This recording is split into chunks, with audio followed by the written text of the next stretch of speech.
Okay, Danielle, you can go ahead. Perfect. Recording in progress. Just got the notification as I was about to speak. Thank you, Michaela. Okay, I would like to call the meeting to order for the Tuesday, January 18th, 2022 Committee of Adjustment meeting via Zoom. My name is Danielle Beck. I am one of the Committee of Adjustment members on the committee for this term. Our agenda has been circulated to everybody. The first thing, I'm going to just kind of switch our agenda slightly here, Michaela, just to do the appointment of acting chair first, just so I can go through and do all the disclosure of interest and sign off on everything accordingly then. As our current chair is on vacation enjoying his time in Hawaii, lucky him. I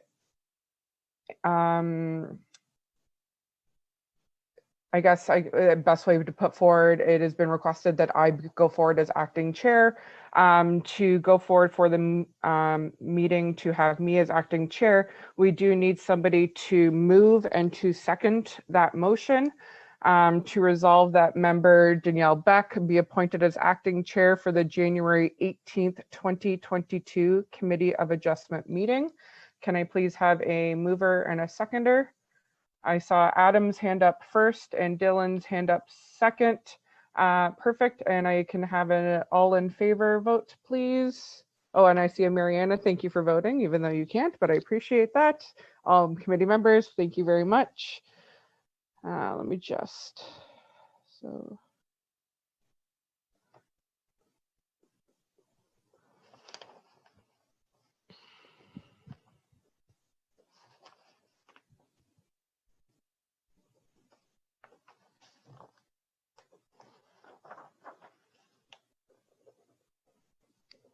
Okay, thank you very much. There's a lot of paperwork to do on this one, and I have a very small table, so please bear with me in between. I appreciate that.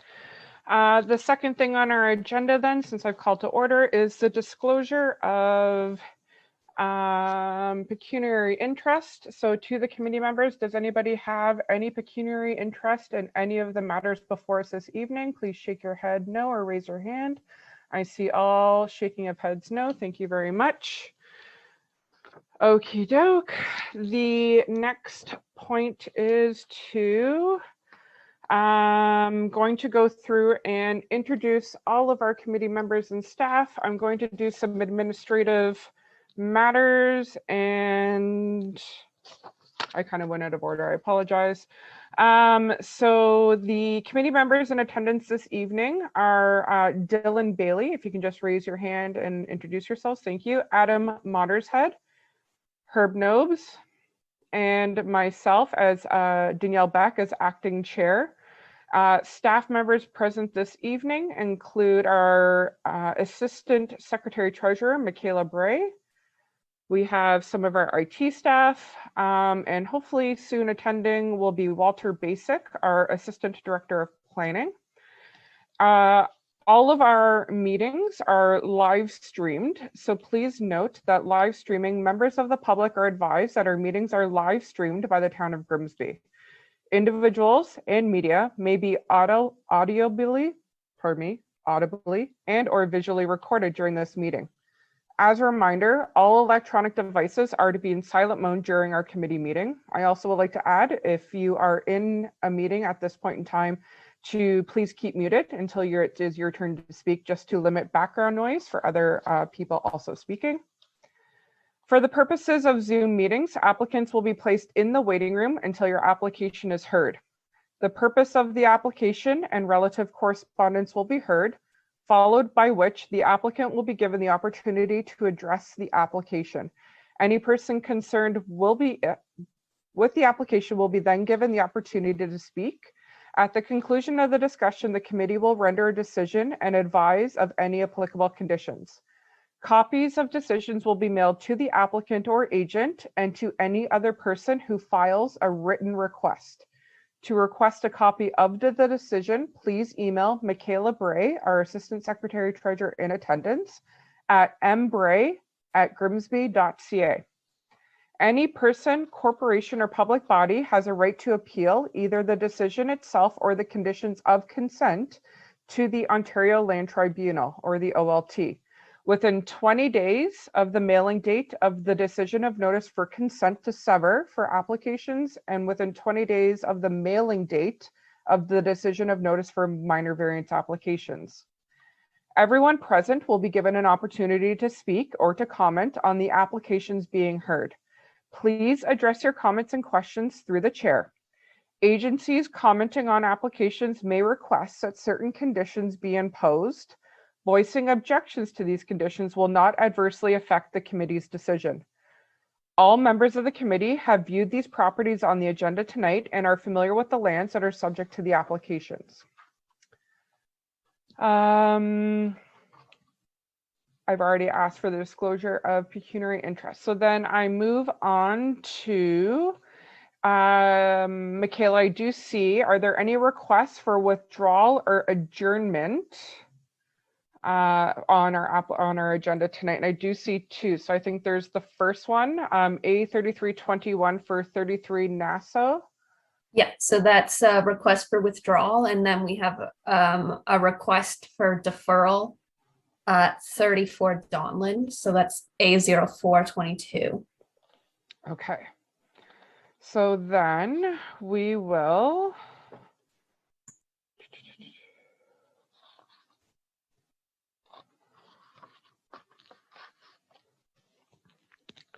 go to the request for withdrawal.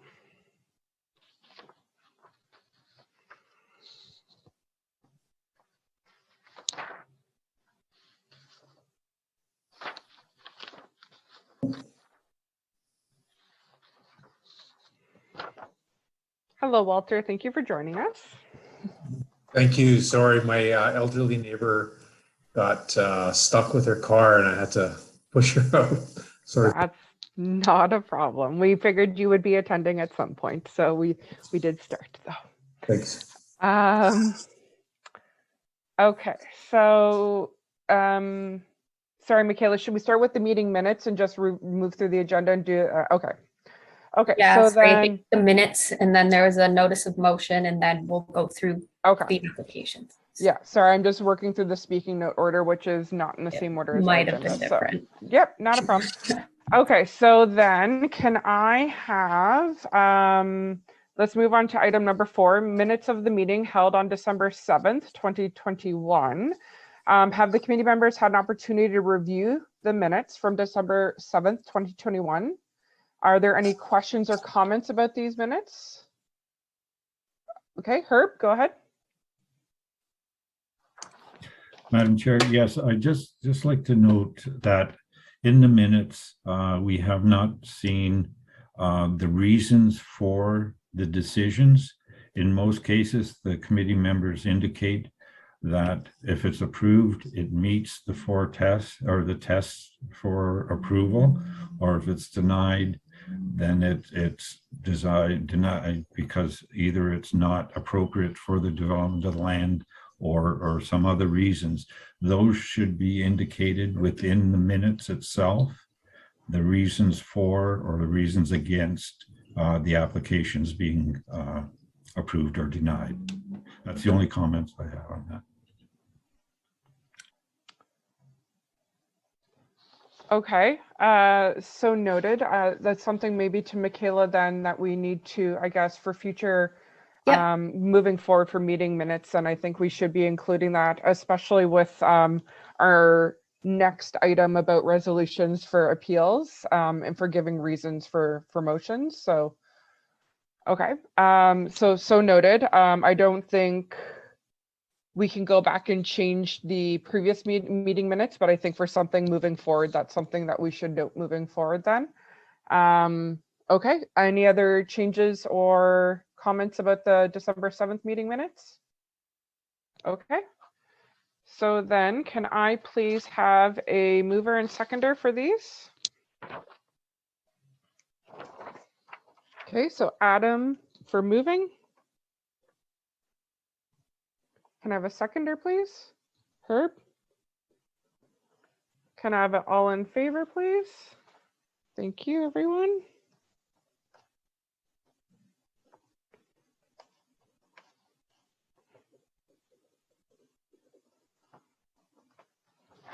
Okay. All right, moving on then. So then resolution number 5 on the agenda tonight is a resolution that Adam has brought forward. Adam, did you want to have a quick moment just to speak to this, give a little description and an outline, and then maybe we can have some committee discussion on it? I'm just not sure if actually the chair should be reading the motion out and then I actually move it. Okay, I can do that as well too. Thank you. All right, so bear with me for everyone else that's in attendance. This is going to sound like a whole lot of legal jargon if you are not used to it. So I'm going to actually read yours out that I have. Okay, so as part of the motion for be resolved that whereas on April 26, council was notified of an appeal of the Committee of Adjustments decision to deny minor variance application A02-21 for 11 Lakeview Avenue, and whereas the planning report PA21-20 on the appeal recommended that the report in quotations be received for information and was passed as resolution C-21-90, and whereas the committee decision may not be in agreement with the planning report, and whereas the report did not recommend or materially advise council of their options to support the committee's decision or exercise other such alternative actions, and where it is a best practice in municipalities for these reports to identify such options to council and assist with the decision-making process, and where such appeals represent a legal proceeding affecting the municipality and council may take a position on the matter.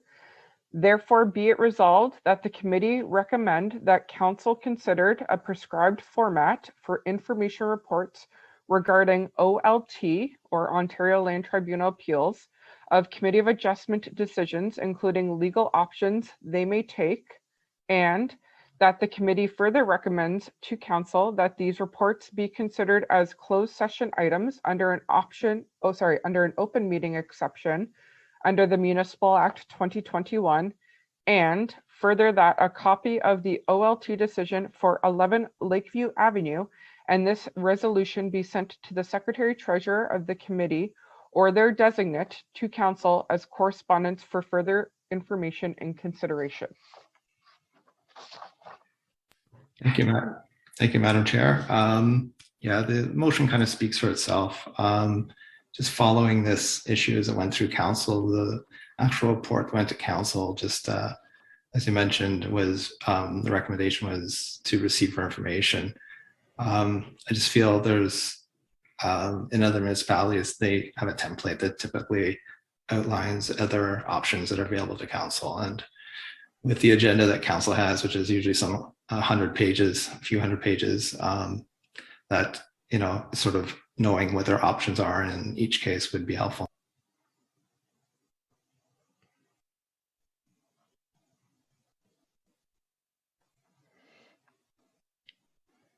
Are there any other committee members that would like to have any comments or having a discussion on this? Herb? Yes, Madam Chair. I think if Adam is agreeable with it, I think this should not be limited to 11 Lakeshore. It should be all appeals that are made and all decisions that are made by the committee and the tribunal. Thank you. Actually, that's the way that was the actual intent of it, was to apply to all future appeals of the COA decision. Okay, so that should be part of the resolution then.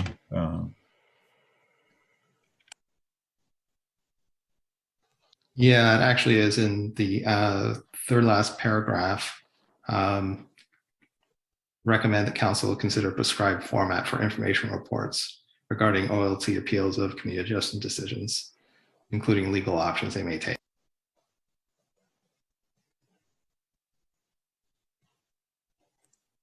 Okay, if everyone feels that's all that's needed in there and don't need to add anything else into it, then I'm fine with that.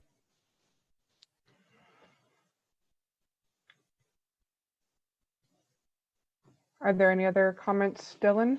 Do you have anything to comment on this? I would support this action just in order to be transparent and ensure that we have good communication flow between the Committee of Adjustment and Town Council. So yeah, I'm in support of that. Thank you so much. Okay. So I did have just a few questions because I did follow this one along as well too. My questions mostly are to staff and I guess specifically Walter. Sorry to put you on the spot. I'm assuming you could foresee some questions about this. With respects to a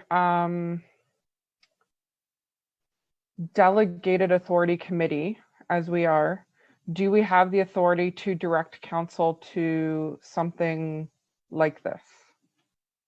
Or maybe that's more of a Michaela or a legislative clerk question.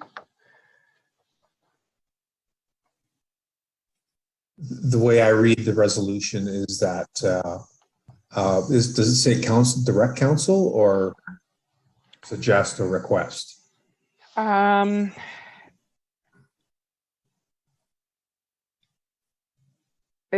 There's a few recommendations, advisements, and recommendations. So recommendations and advisements. That's perfectly appropriate. Okay, thank you. I wanted to make sure that we're still maintaining and acting within our powers that are allocated to us. I was able to, so this was heard already at the OLT and a decision has been already rendered on it from October, oh goodness, I still have it up here.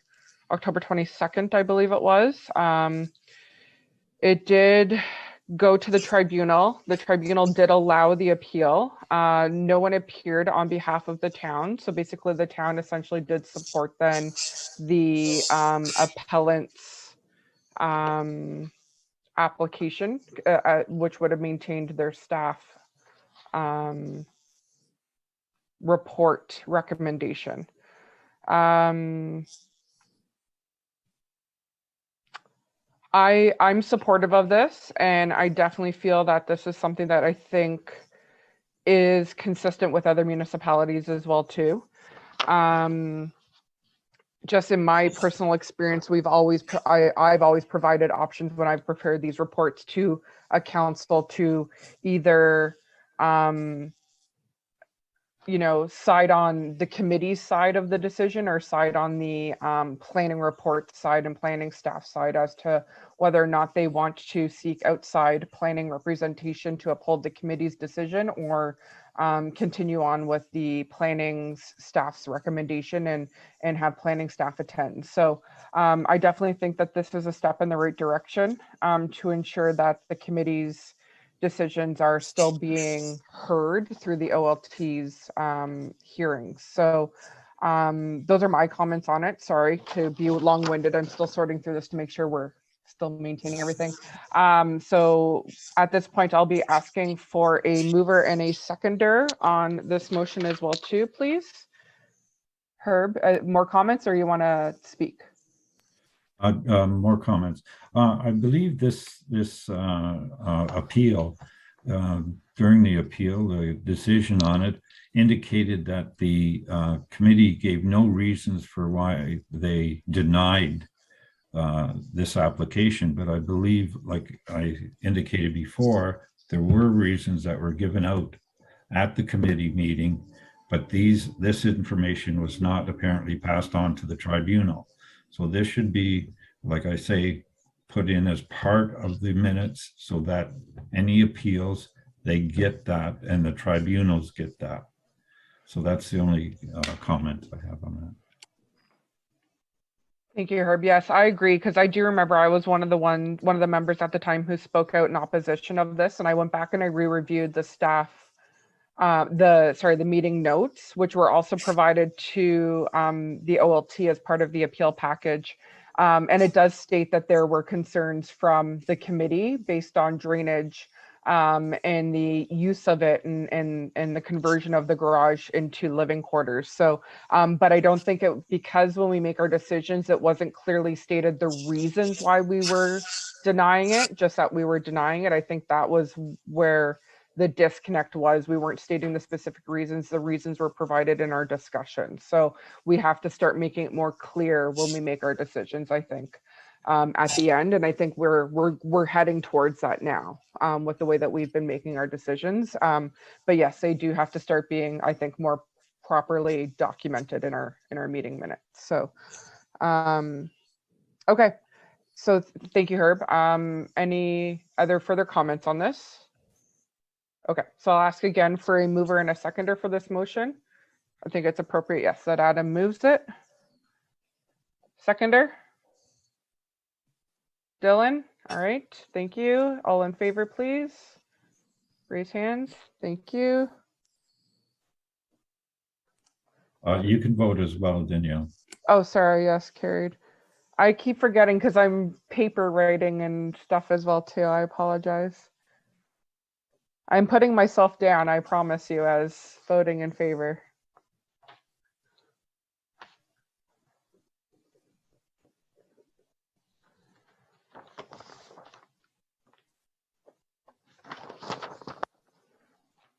And I promise you, Michaela, I will get those to you as well too. Okay. All right, so we are going to move now into the actual application section of our agenda now for everyone. So we will hear the first minor variance application, which is A3321 for 3 Nassau Drive or Nassau Drive. Nassau. Wax on, wax off. I'm in a funny mood, sorry. Yay.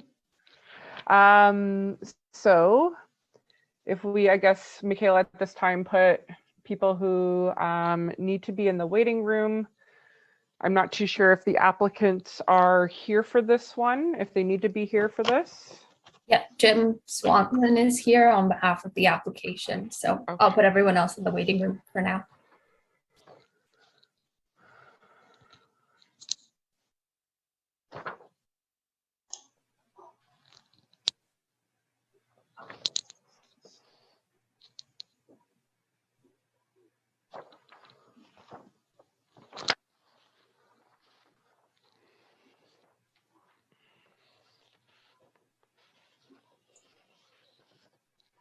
And there's no presentation or Perfect. correspondence Okay. for this one, so you can begin.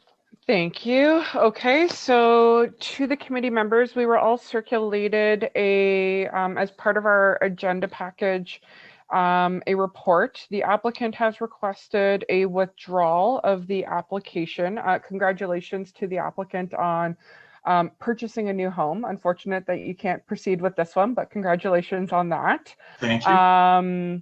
As noted in the comments from Mr. Basic, there is no refund policy within our current bylaw. However, as noted, it would be acceptable and appropriate to look at a refund or at least a partial refund for this application. However, it is up to the committee to decide on what that would be based on the level of review, I guess, of the application at this point in time. So I open it up to the committee for comments and discussion at this point in time as to what you feel is appropriate based on what has been presented to us. Herb? Yes, Madam Chair, I think we've heard this application before, and as such, I think there should be some fee associated with that, whether it's 50% or 75% or 25%, that would be up to the the committee. So I'm open for suggestions.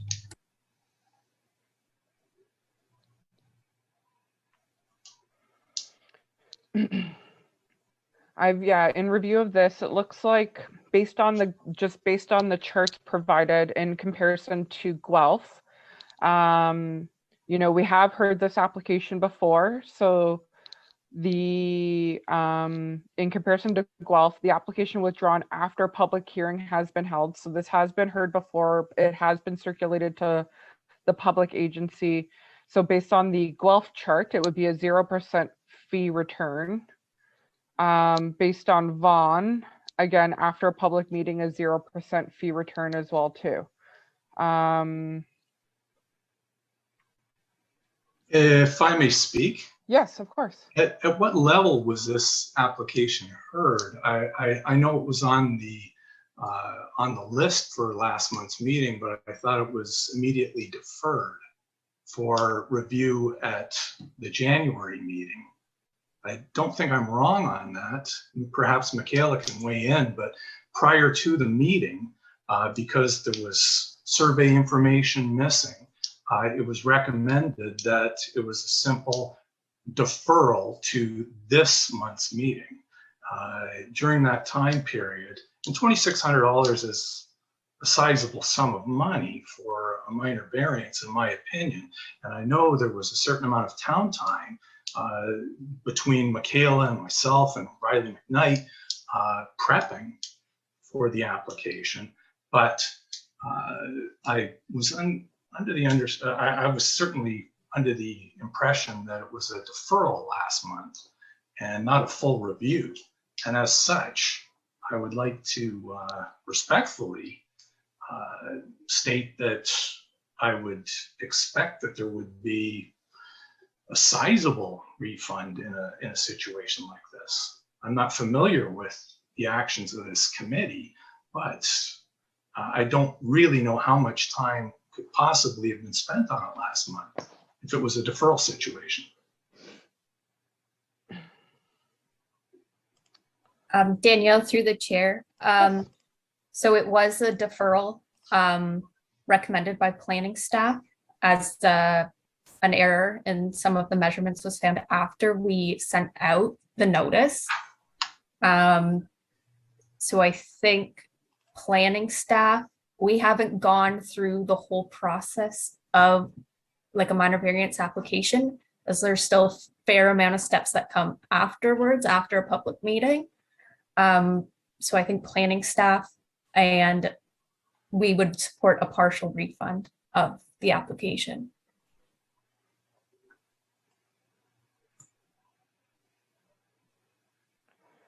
I'm just looking through the December report now.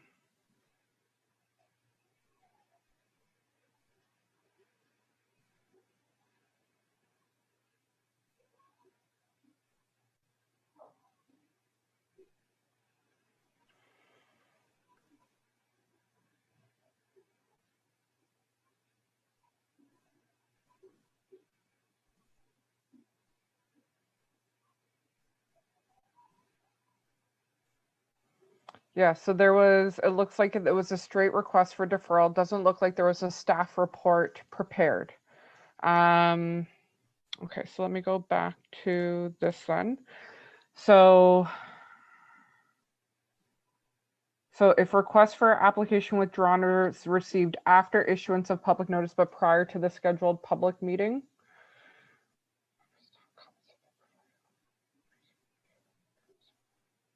So then maybe application withdrawn after circulation of public hearing notice and prior to staff comments being provided, that's 70%.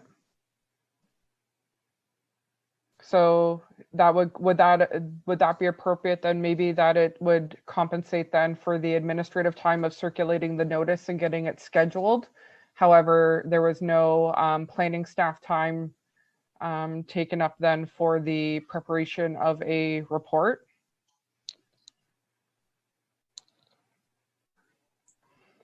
Yeah, Danielle, through the chair, I think that would be appropriate, just to cover the cost of administration and time worked on preparing for the Committee of Adjustment. Mhm. I think, yeah, to cover the administrative cost of it. Okay. Sorry, Madam Chair. I believe Adam Waters had his. Oh, sorry, I missed that. I For a while. apologize. When I'm looking down, it's because I'm looking at my other screen. I apologize, Adam. Yes, go ahead. No worries. Thank you, Madam Chair. Actually, just questions to planning. Was there any like draft report done, or were there any agencies circulated on this? Yep, so we did an agency circulation.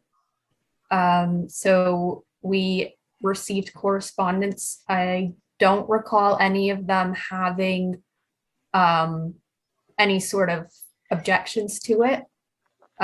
Further, a lot of the agencies charge their own fees, but they weren't charged because they did a pre-review. Okay, thank you.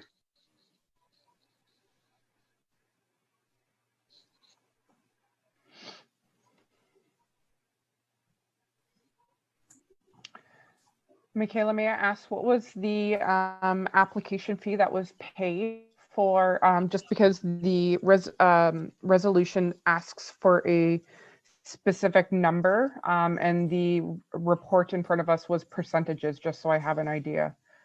Right, so based on the 2021 fee schedule, the application for a major minor variance would have been $2,600. Okay, thank you.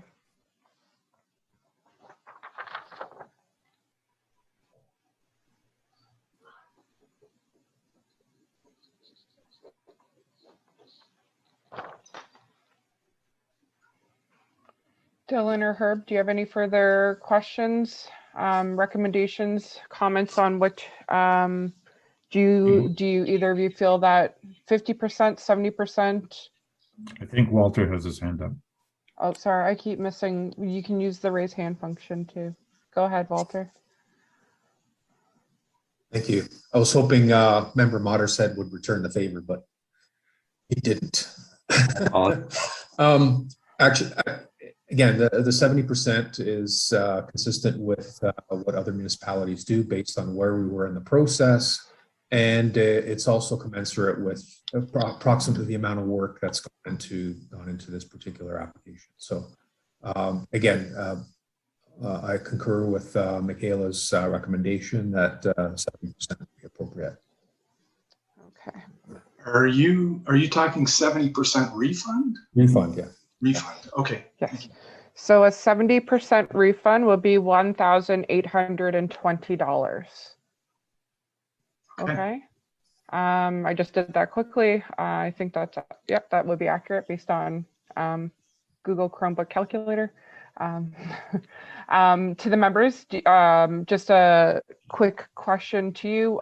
Do you feel that that would be an appropriate refund based on our discussions, 70% at $1,802 based on the 2021 fees of $2,600? To Dylan? Sorry, yeah, through you, Madam Chair, I would certainly support that based on the schedule of fees that have been used by other municipalities. And I'm not sure if this is the appropriate time or perhaps further down this discussion, but I do think that we need to request, staff, prepare some kind of policy. So going forward, I think everybody knows,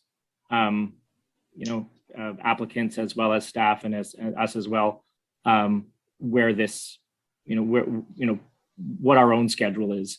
Obviously, there other municipalities have sort of set the stage. So I think it's really just an administrative matter for having something like this put, sort of put on the books for us as well. So I just wanted to note that now. Yes, Dylan, thank you. I agree. Okay. Would anybody like to put a motion forward then for a 70% refund? I saw another hand up quickly. Adam, did I miss it? Sorry. Sorry, just comments actually. Yep, go ahead. Thank you, Madam Chair. Just looking at the chart between Guelph and Vaughan, I feel like on Guelph it would hit on the 70% level, and then Vaughan would be, I believe, 25%. So my idea, if you average that, it's 47.5%. So my idea is actually a 50% refund.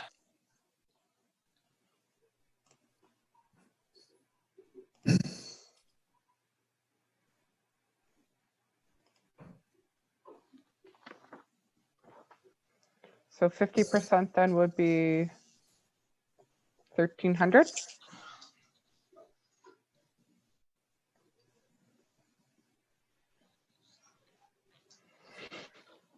Any comments on that, Herb? Herb, yep, go ahead. Yes, Madam Chair, through you.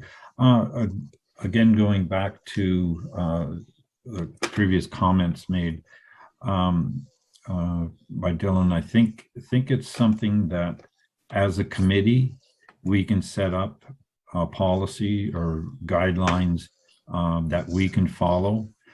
It wouldn't have to be something that would have to be brought through to us by planning or council or that we can make up our own policies within the committee, specific to Grimsby. It doesn't have to match anybody else's, but we can take those into consideration. So it would be it maybe be something that we could ask staff to look at other municipalities and see what theirs are, and then we could set up our own policies in the future. But this one here, we would see look at separately.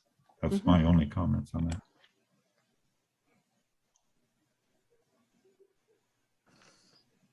Okay, thank you, Herb. I'll make a comment if that's Sure, okay. of course.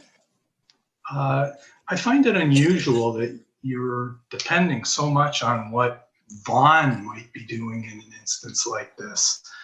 Each case is unique in its own way. There's no way to judge this based on what Vaughn may or may not have done in previous cases. I think the only thing that makes sense, and now obviously I'm hoping for a full refund, but I agree with Michaela entirely. She's the one that knows how much truly how much time was spent on this. And if she's recommending a 70% refund, then I think personally that's the way to go.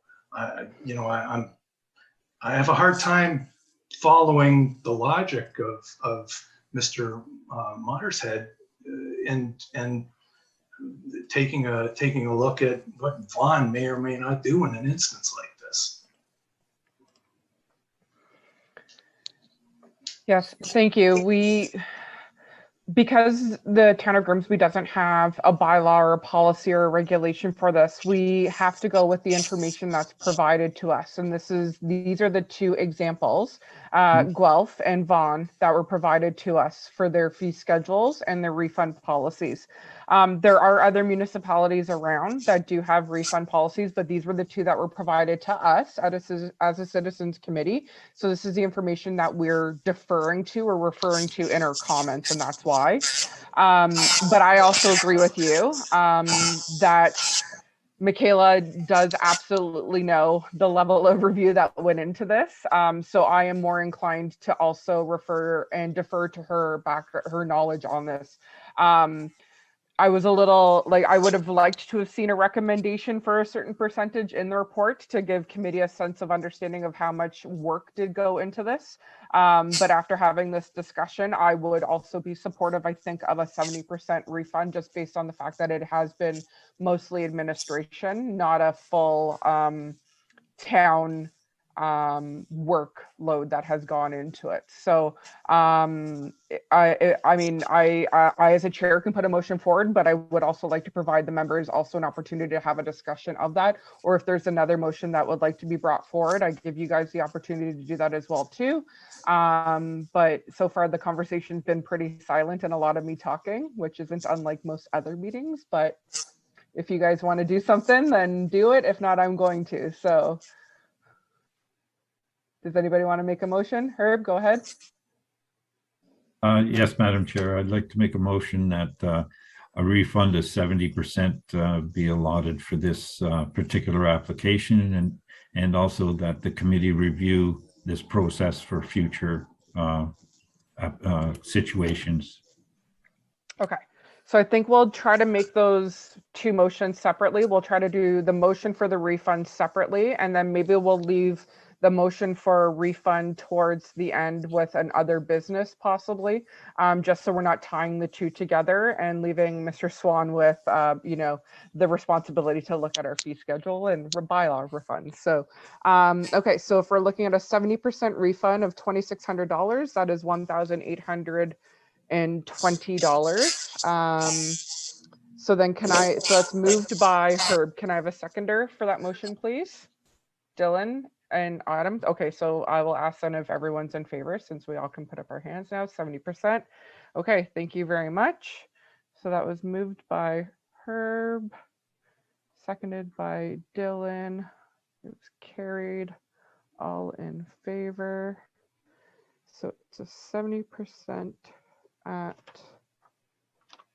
1820. Okay. Perfect. Approved. Okay, thank you very much. Oh, Herb, comment? Yes, Madam Chair, and that motion is just specific to this application. That is correct. Yes. As previously noted, because we don't have a fee schedule or a bylaw refund or anything like that, every application would have to be looked at on its own merits based on its level of review. And definitely we would love to have input from planning staff as to the level of work that has gone into it from your guys' side as well too, because we want to be respectful of your time and efforts that have gone into it as well. So, so at this time, Mr. Swans, I think you are done. Thank you very much. I appreciate everyone's time this evening. Thank you for being patient with us. Okay, thank you. Madam Chair, if before we move on to the next meeting, I'm just wondering if you're having, if the hands aren't showing up when somebody has a question, or it seems like we have to wave our hand, but this function here, is it? It doesn't show up for me. It doesn't? Okay. No. Okay, so we physically have to raise our hands. Okay. Yeah, sorry. Your raise hand function, because I am not, I guess, the moderator or the host of the meeting. Yeah, I don't see anything. Because I can see them. Can everybody? I can see them fine too. I can't. Okay, maybe is there? Maybe I didn't put a function? setting on. Everyone has the same settings, so I'm not sure why. Yeah. Okay. They're not showing. Okay. Well, it's good to know. So maybe if I have exit full screen. Can someone try it again? Sorry for me. Full screen. I exited full screen. Yeah, nope. in full screen I can see it also. So. Nope, nothing. Okay. Sorry, guys. Just so we know. Just so we know. Also, when I opened this up, it says that I need to install updates. So there could be an update that I need to install as well too. But I don't want to obviously do it right now. So okay. I apologize. So yes, if you are using the raise hand function, I am sorry. I'm not ignoring you on purpose. Now we know. Sorry. I really am trying. No problem. No problem. No problem.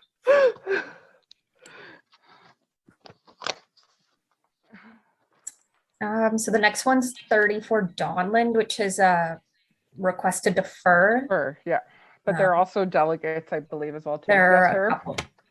So yes, I think Herb, you are done delegating and talking at this point in time. I will not take part in any of the other further discussions. I will be on. I'll take myself off of video, but I will still be listening in as a part of the public. So, okay. I just want to double check though, because we had a concern with this before with Adam doing this. Is his attendance and not voting mean a vote in the negative, and Herb should actually just be leaving the meeting? I will leave. I would recommend that he go into the waiting room. Yeah, I will, but will I be able to hear the discussions and so forth in the waiting room? No, but it will be recorded, so it will be able to see it later. And there's a live stream on YouTube. Yeah, you I can go onto YouTube and watch if you want. I will be leaving the meeting then. Okay. Okay. Sorry, Herb. I Don't just leave the don't want to meeting. have anybody. No problem. No You problem. vote out the Don't- negative. I didn't know what the procedures was after Herb, this. I know- Herb, don't leave the meeting. You're just gonna get put into the waiting room. Okay? Okay. Then we can bring you Okay. back. Okay. Okay. All right. Okay. The first one I chaired, there's one application. We were done in what, like 4 minutes, guys? Yeah. Second one. Okay. So Danielle, again, a request to defer. Mhm. Applicant had a family emergency, is out of country and unable to connect Yeah. into the meeting. Okay. So I think we only had a few people that had registered to attend. Is that correct? So I think we had Mariana, who I see is here. We had Alexis, who I see is in attendance. And then there was a Diane Tate, who I do not see here. And then I And believe that, Alexis registered under the same address. oh, okay. So there's probably an Alexis and a Diane, okay, at the same address, and then a Mariana. Okay. And then the agent and the owner. So to Diane and Alexis and Mariana, if you just heard, the owner had a family emergency and is unable to attend this evening, and is out of country, and unable to connect or attend. They have a request to defer the meeting. So what that means is the application will get put on hold or tabled until a future meeting date, at which time you would receive notification again of it being rescheduled where you can attend again. Okay, so no decision, no conversation, nothing will be made or heard tonight. It'll just get kind of put on the back burner. When they're ready to have the application reheard again, they will contact Michaela. We'll schedule it on the next available hearing date. You'll receive notification again to attend the meeting again. So we deeply apologize for the inconvenience. We thank you for coming out tonight and having interest in your community. Sometimes these things happen. So what the committee is going to do now is just put a vote forward to defer this application. Hopefully it's in the positive, and then we can hear it at a future meeting date with the owner and agent in attendance to have an open discussion for everybody. So Mariana and Alexis / Diane, have you heard everything and understand that? Yeah. Okay, perfect. Thank you very much. So then to the committee, can I please have a mover and a seconder for this motion to defer the application? I'm going to do you want me to read the whole motion to resolve? No, you guys have read it? Thank you, because it's a long one. I appreciate that. So sorry, I saw Dylan's hand first, so I'll take Dylan first on this one. Adam second on this one. All in favor, because there's 3 of us, so we do have to be majority. Thank you very much. Herb is no longer in this, so it has been deferred. And to Michaela, just on the resolution sheet, it says it has to be deferred to, and then I'm just going to leave it blank because we don't have a date at this point. So, or do you want me to put like to be determined or something like that, or just leave it blank for you? I know that the applicant will be gone for a while from the communication I've got through their agent. So okay. So I'm just going to leave it blank then. Yeah, I think okay. That would be best. So that way we can always fill it out afterwards. We just don't know the date at this point in time. So Alexis, Diane, and Mariana, thank you for attending this evening. Again, we're sorry. Walter? Yeah, I would recommend that the word indefinitely be put in. Oh, indefinitely? Okay. Yeah. I can do that.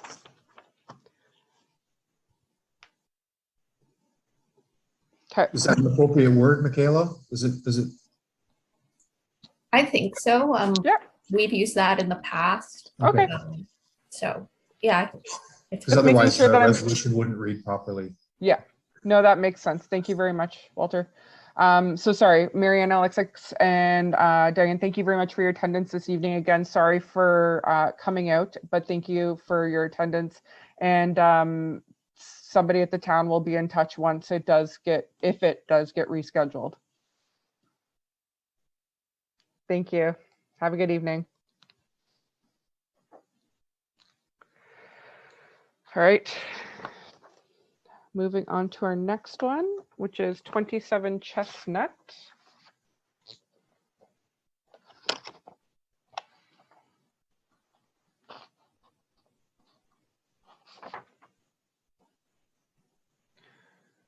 Okay, so our first application that we are hearing this evening is for A0122 for 27 Chestnut Drive.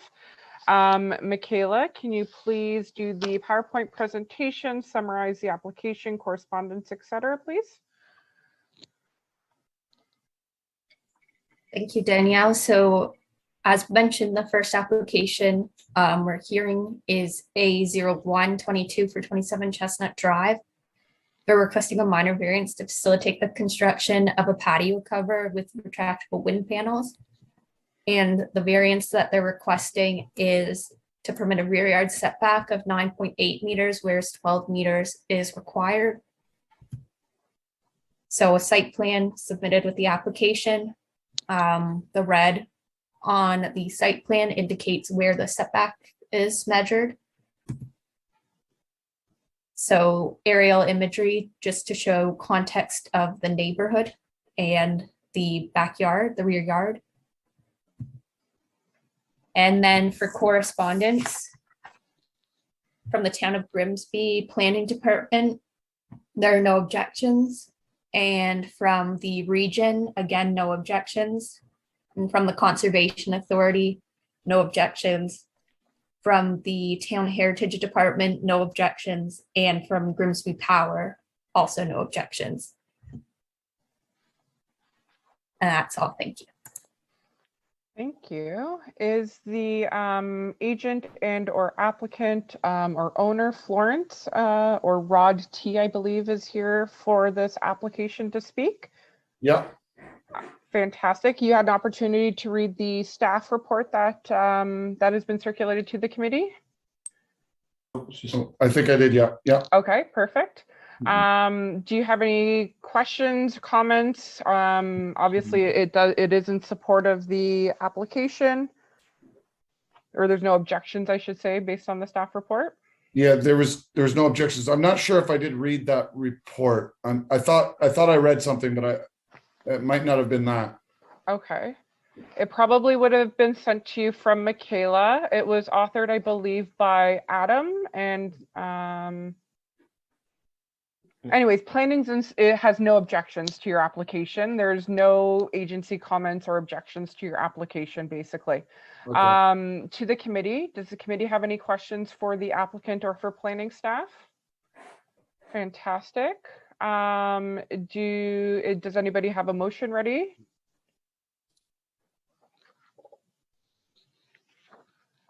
Dylan, okay. Do you want me to read the motion then for you? I can let it be resolved that submission A01-22 by Florence. I may butcher this last name, I apologize. Borreco. Borreco. Oh, I wasn't that bad. Thank you. For 27 Chestnut Drive to permit a rear yard setback of 9.8 meters, whereas 12 meters is required. To Dylan, would that be approved? Yes, I support that motion, and based on town staff's report, my assessment and the fact that it meets the 4 tests. Thank you. Thank you. Can I have a seconder of that motion, please? Adam, thank you. All right, show of hands for all in favor. Thank you very much. That motion has been carried. Okay.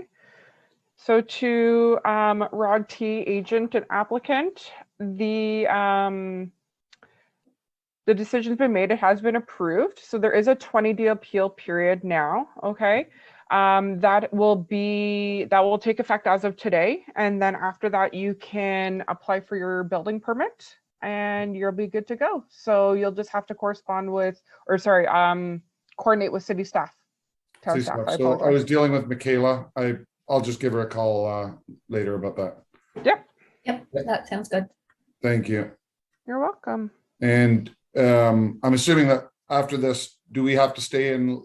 Is there anything near the end of the meeting, or are we done after this? No, you are all done. You can leave now, sir. Have a Thank great you. evening. Thank you all.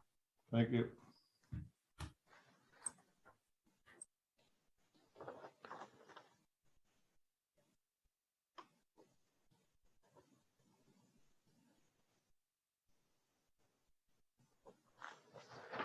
Okay.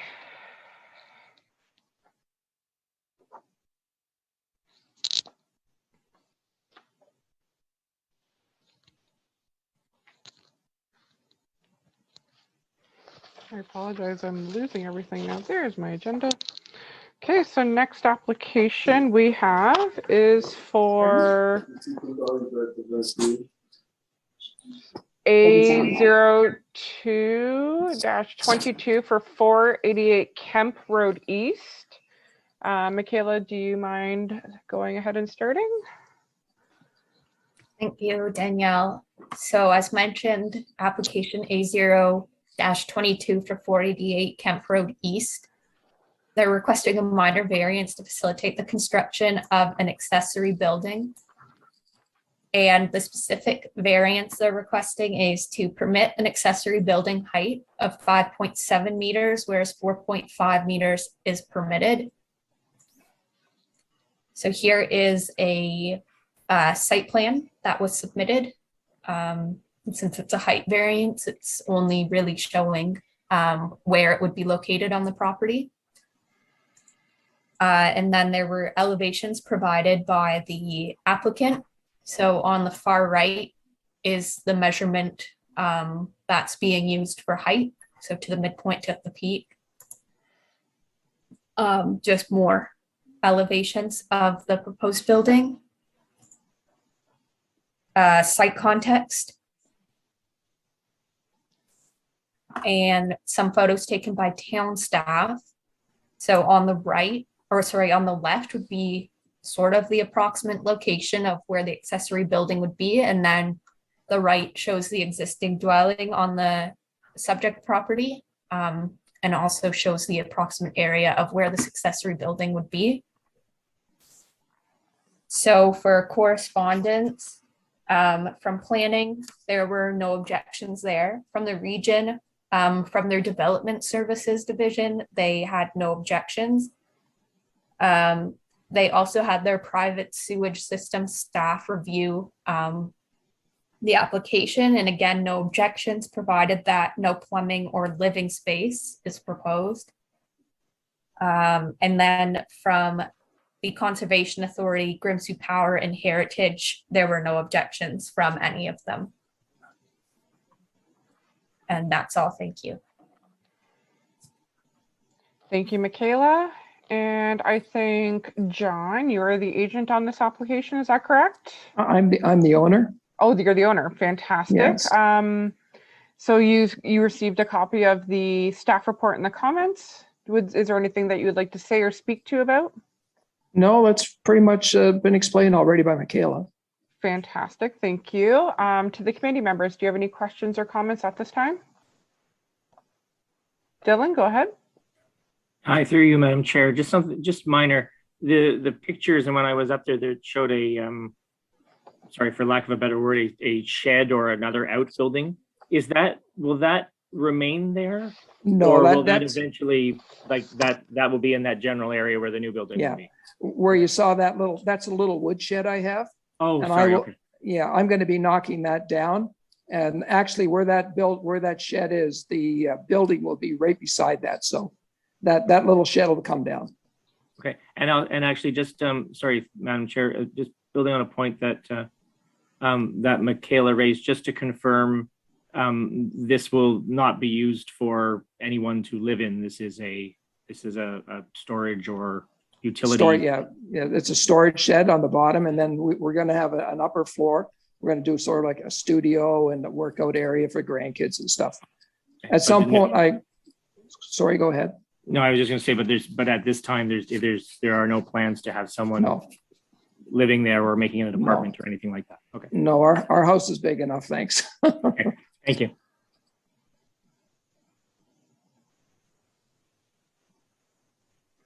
Thank you, Dylan. Adam, no questions?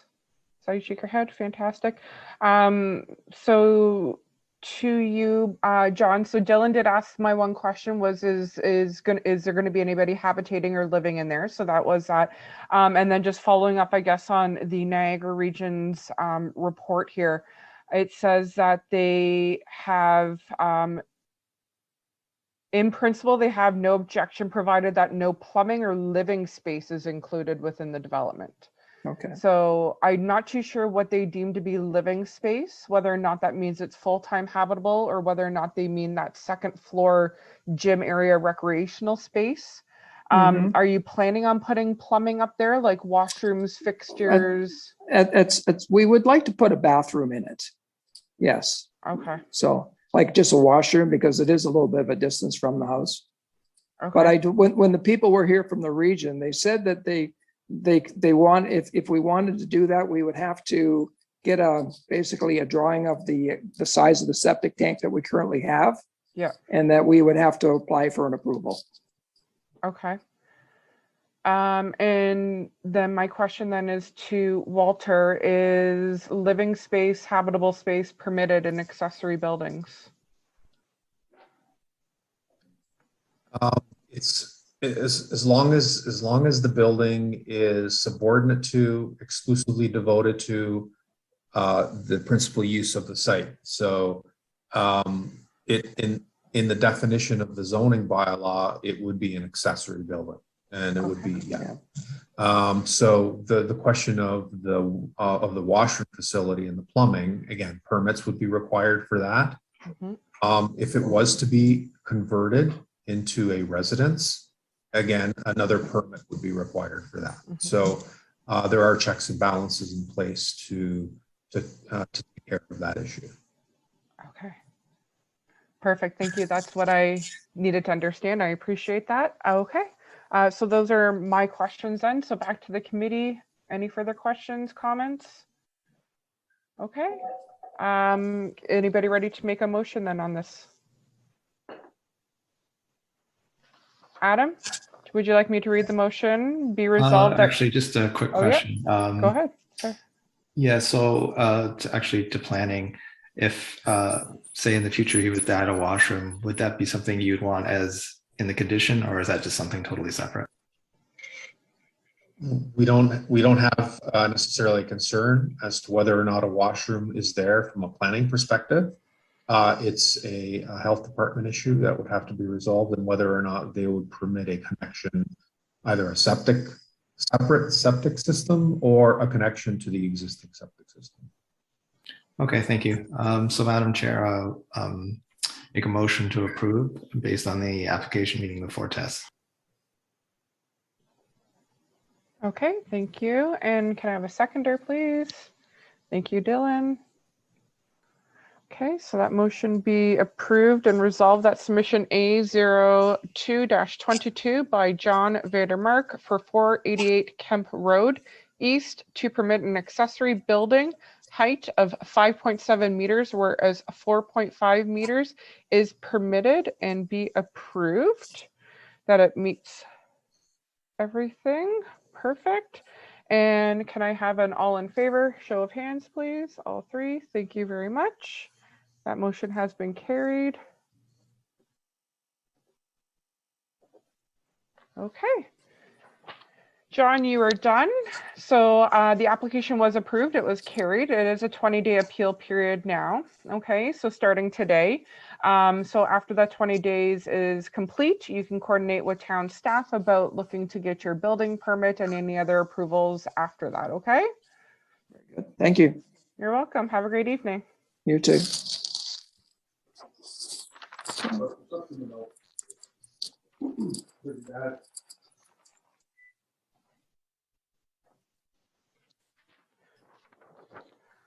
Okay, last application, everyone. And we have 2 Bruno Robertos in.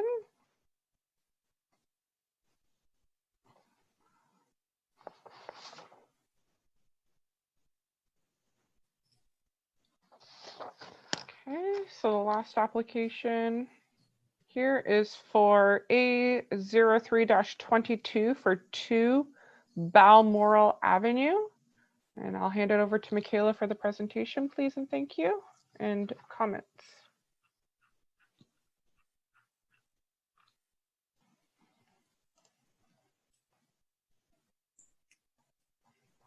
Okay, thank you, Danielle. So the last application for tonight is A0322 for 2 Balmoral Avenue. The minor variances are to facilitate the construction of a new single detached dwelling. So the specific minor variances, there are 6 of them. First one is to permit a lot coverage of 33%, whereas 25% is permitted. To permit an interior, so the easterly side yard of 1.2 meters, whereas 3 meters is required. To permit an exterior westerly side yard of 2.88 meters, whereas 6 meters is required. To permit a front yard setback of 6 meters, whereas 7.5 meters is required. To permit a maximum building depth of 22.35 meters, whereas 20 meters is permitted. And to permit a driveway width of 7.52 meters at the street line, whereas 6 meters is permitted. So a site plan submitted with the application showing where each measurement was taken from. It's the same one that was on the notice. Then the aerial imagery to show the context of the neighborhood and the property. And then photos taken by town staff, the first one showing the current front yard and the interior side yard. And 4 Balmoral Avenue is also included on the far left. Then there is on the right, the existing streetscape along Rosslyn Avenue, as well as the exterior side yard. So more photos taken by town staff. So the existing rear yard, and then on the far right of the photo on the left shows 21 Rosslyn Avenue. And then the photo on the right shows just another angle of the existing exterior side yard. So for correspondence from planning, planning staff suggest a deferral until after an arborist can assess the town-owned tree in front of the subject property. And that's mostly due to the proposed driveway. The region, the Conservation Authority, Heritage staff, and Grimsby Power all have no objections for the application. There was one letter from a neighbor at 1 Balmoral Avenue.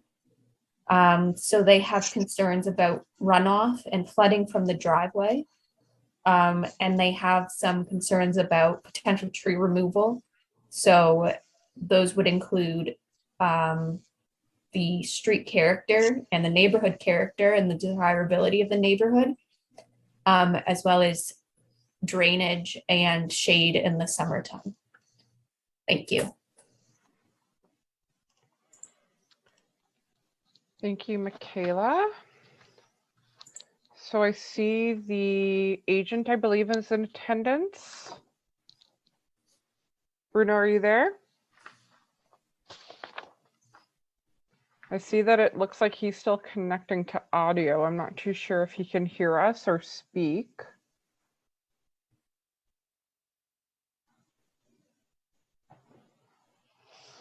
One of them looks connected. Yeah, I know. Yeah. Bruno, can you hear us?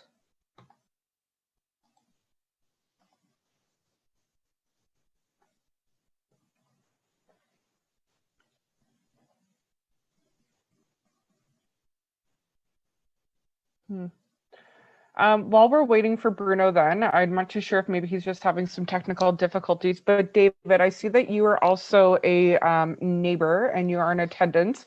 Would you like to have an opportunity to voice your concerns or some comments on the application while we're waiting for Bruno?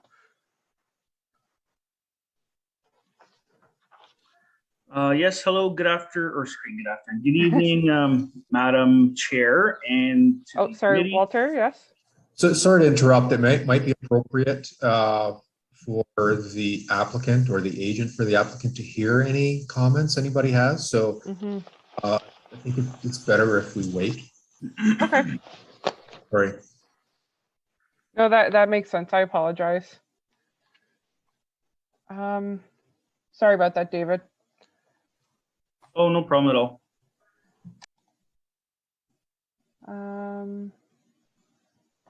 Michaela, do we have a phone number for Bruno?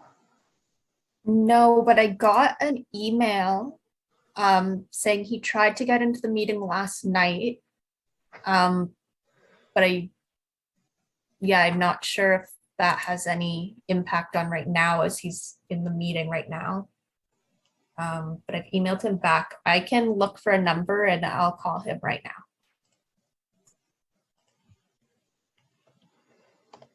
If anybody has kids, has seen Encanto. You don't talk about Bruno? Just funny thing. May I suggest we take a washroom break? Definitely, yes. It is now 8:13. How about 5 minutes? Come back and reconvene at 8:18, and we'll see if we can touch base with him then. Is that appropriate for anyone who needs to use bio facilities? Just stay on and turn your microphone and video off. I'm staying. I'm good, but yeah.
Oh, I see that you're connected there, Bruno, but I can't hear you.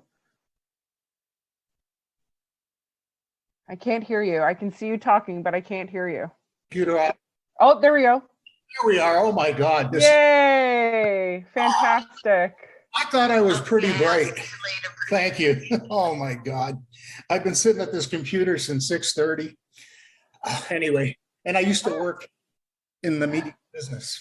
So. Oh my gosh, that's amazing. Good job, Michaela.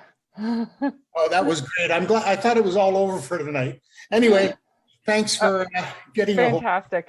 We just took, just while we were waiting to connect with you, I called a 5-minute bio break. So at 8:18, we're going to reconvene. Walter had to run to the washroom facilities. So we'll wait just 2 more minutes for him to come back. We're so glad that you can join us. Well, I was actually just like, I was just Googling you to see if we could, if Michaela couldn't find your number, if we could find a way to contact you. So. I had sent a message about whether I was actually connected. That must have got a laugh from some people. Well, it's so funny because you're connected twice on our screen. Well, I So- tried twice as hard to get through. Oh, well. One was through my, well, anyway, I don't know. I'm getting old. You're here now. That's what matters. That's the main thing. We're all here. So you guys actually remote, or are you in at the council? Like, or is this all remote? All remote. We're Yeah. all Oh, oh. home, I think, except for our IT staff. Are they? Yeah, they're at town hall, but everyone else is at home Good. or wherever. Good place to be. Yeah. Anyway, okay. So. Just so- give us one more moment and we'll wait just for Walter to come back here. And Fabulous. Okay. Here. oh, hi. Hey, We Walter. found him. How you doing? Good.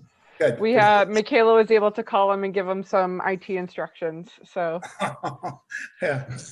Probably didn't need them if I could learn to read, but anyway.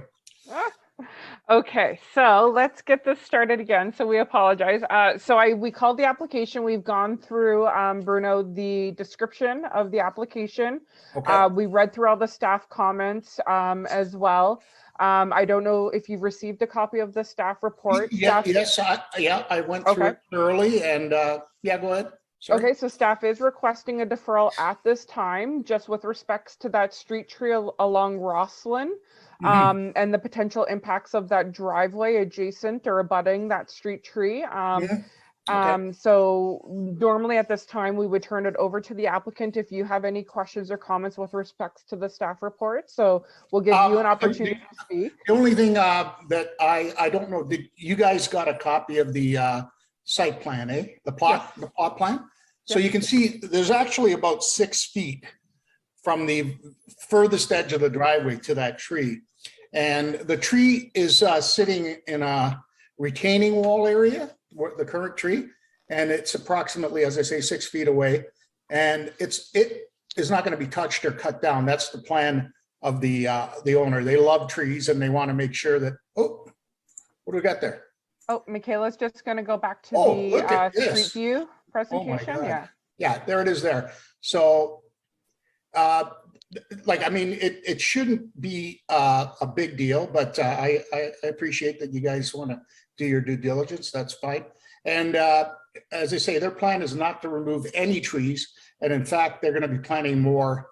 And they have a landscape design in the works for the property. So, I mean, everything else, it was good to see that everything else was of the minor nature, and that was good. So, so that's your only concern then, which is good.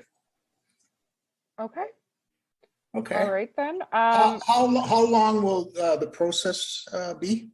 So So I before can- we get to that, there is another resident that is actually in attendance here that I would like to speak, and I also do Okay. see Walter waving his hand as well too. Sure, So sure. I'll turn it over to Walter first, and then we'll go to the other resident in attendance. So Walter, go ahead.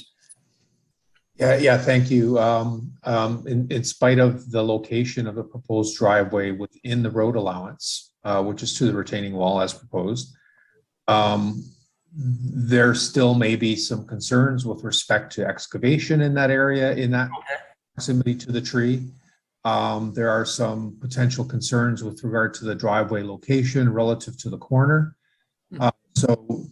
There's no guarantee that a driveway would be available at that point, even if the tree was to remain. So these are some of the assessments that would need to be made by our works department and the arborist that they hire to do the evaluation. Okay. And that tree, could it be replaced or removed and replaced with a mature tree or 2 mature trees if that was the only option? That's something that would have to be assessed. Okay, very good. All right, I'll let my client know. That's good. Okay, so at this time, I think I'll turn it over then to the neighbor that is in attendance. Okay. So David. Yes, hello. Yep, hello. Good evening. Thank you once again for allowing me to participate. First off, I'd like to say thank you again for the opportunity. I do really I'm in favor of the overall idea of, building a new structure on that property. It's going to look beautiful in the area with potential bungalow plans. With that being said, I do have some pretty genuine concerns. Starting first with the east interior yard setback. So as per the drawing here, it says interior side yard setback of 1.2 meters, whereas 3 meters is required. So according to this drawing or this survey here, the existing structure on the property, it doesn't appear to even fall within that sort of bylaw. Naturally, because, obviously it's a 1950s build. So, I mean, there's not much we can do in that respect. However, with that proposal of the new building being developed, so to put things into perspective, it would be a 60% increase towards my property for Balmoral. With, again, so only 1.2 meters of division. I feel that there's a few concerns here. So number one would be privacy.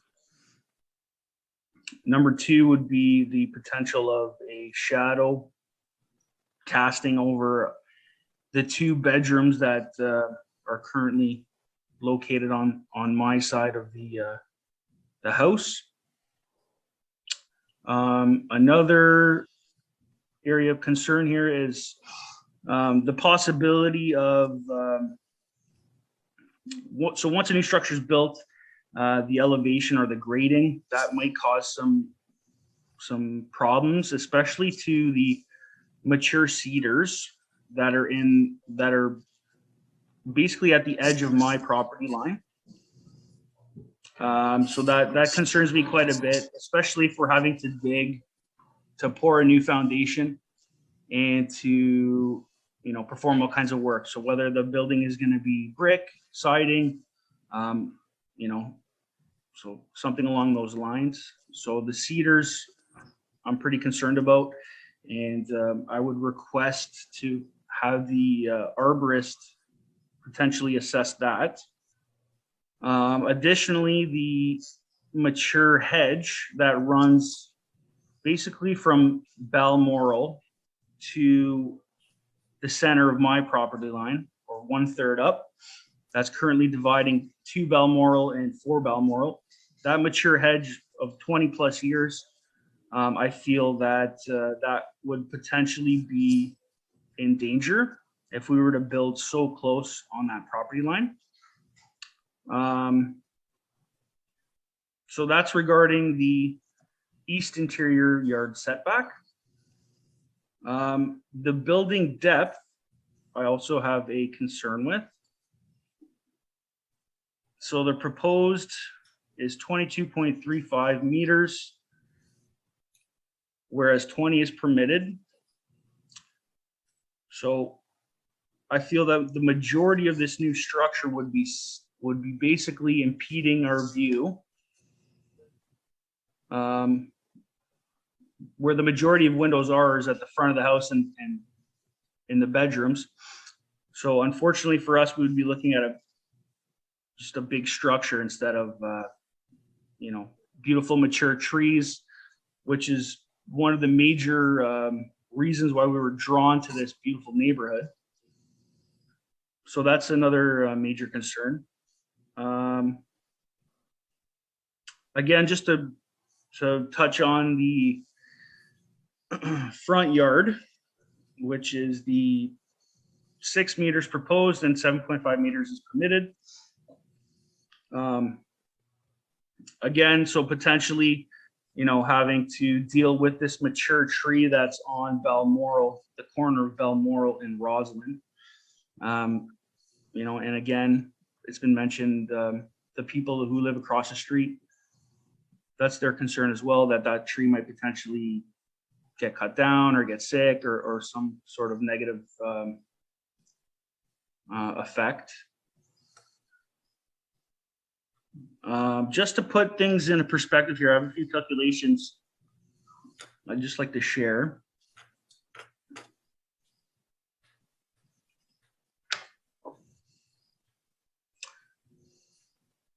So 2 Balmoral Avenue. So as much information as I could find online. So it's approximately between 1,100 to 1,500 square feet. So I took an average of approximately 1,300 square feet. So the proposed square footage of this new structure would be 2,475. This would be a 47% increase on the property. I feel that it would be a bit of a shock to the neighborhood, as they're used to looking at a house that's significantly smaller. What else here? I just have a few more points. So with the current building that's on the lot, it's approximately 18% lot coverage, which is 1,875 square feet. Actually, sorry, no, that's incorrect. Just give me one moment here. So basically, yeah, sorry, what I'm trying to communicate here is that I'm all for this new building to be built. However, I feel that it would significantly encroach and impede on our well-being and our overall experience with living in this highly desirable neighborhood by, potentially ruining views, creating more of a shade for the windows close to the bedrooms, and coming extremely close to the interior side yard. Unfortunately, coming from a 3-story side-to-side, back-to-back townhouse in Stony Creek, when we purchased this house here, it was, the absolute opposite. So, it's in myself and my partner's best interest to try and maintain that. And yeah, so anyways, that's about it. So thank you. Thank you, David. And I just wanted to confirm, you did note in your comments, and I should have asked this at the beginning, your address is 4 Balmoral, directly adjacent. Is that correct? That's correct. Yep. Okay, thank you. Could I have a chance to speak, or? Sorry, yes. So I can't see. I'm assuming, is this Bruno asking? Yes, it is. Yeah. Okay, yes, Bruno, yes. You definitely have an opportunity to respond now to the comments from David, the neighbor. Yeah, go ahead. And I respect David's concerns, and I just wanted to address the side yard. Since this is a corner a lot that the house is being turned sideways, basically.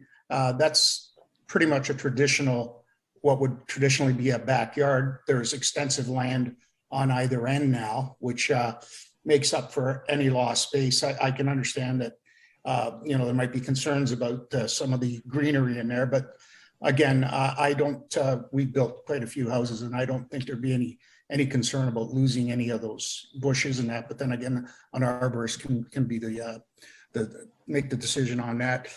With respect to the trees and such, there will be plenty more trees planted, as I said, by the owner. And again, the house that's there now is 1.5 stories. This house will not be even as high as that house, so I think it would cast less of a shadow from a perspective of where those windows might be. Other than that, I mean, yeah, the other neighbors' concerns across the street, well, obviously if that tree goes, then they may not be happy with it, but the plan is not to lose that tree or any trees. So, I just want to make you guys feel secure that we will do everything to maintain the integrity of the property. There's really nothing we can do in terms of the setback at the back of the yard, because to build the type of house my client wants to build requires that layout.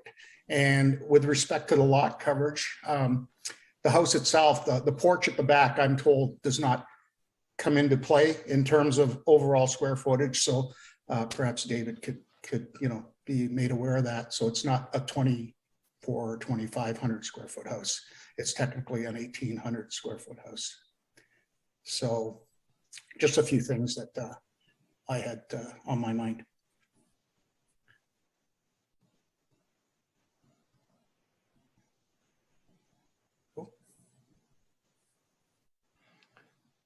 Thank you, Bruno. To the committee members now. Dylan, I see your hand is up. Thank you. Go ahead.